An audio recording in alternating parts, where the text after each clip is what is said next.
Un agent qui pourra mieux expliquer la Déclaration des peuples autochtones, les impacts de la mise en œuvre et tous les bénéfices, je reviens à ce que je disais au début, tous les bénéfices que cela pourrait apporter à la société dans son ensemble.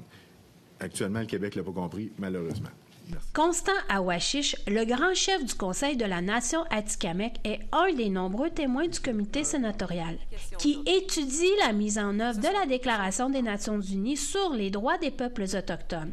Lors de son passage, Awashish a exposé ses craintes concernant la méconnaissance de cette déclaration sur la population en général. Oui, les gens se préoccupent des Premières Nations, veulent un avancement des Premières Nations, mais quand ils entendent une déclaration des droits des peuples autochtones, souvent, il y a une inquiétude, il y a une réticence, il y a une insécurité qui les accompagne.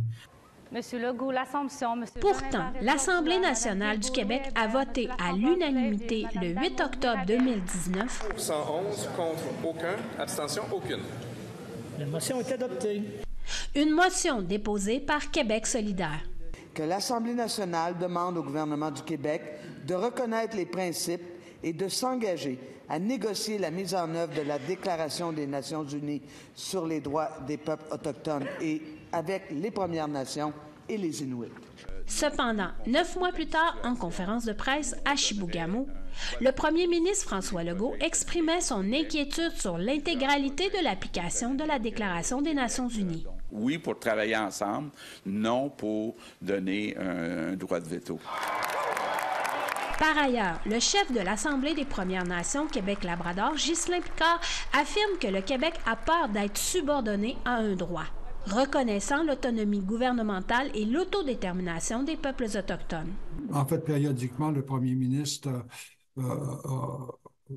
réfère à la déclaration avec frayeur, comme si le ciel allait nous tomber sur la tête. Mais Yann Lafrenière, ministre responsable des relations avec les Premières Nations et les Inuits, rappelle que l'Assemblée nationale a reconnu à 3 reprises la Déclaration des Nations unies. Il mentionne qu'en ce moment, sa mise en œuvre se fait à travers les ententes comme celle avec la communauté de Pessamit. Une fois qu'on l'a dit, comment ça peut se matérialiser? C'est une bonne question.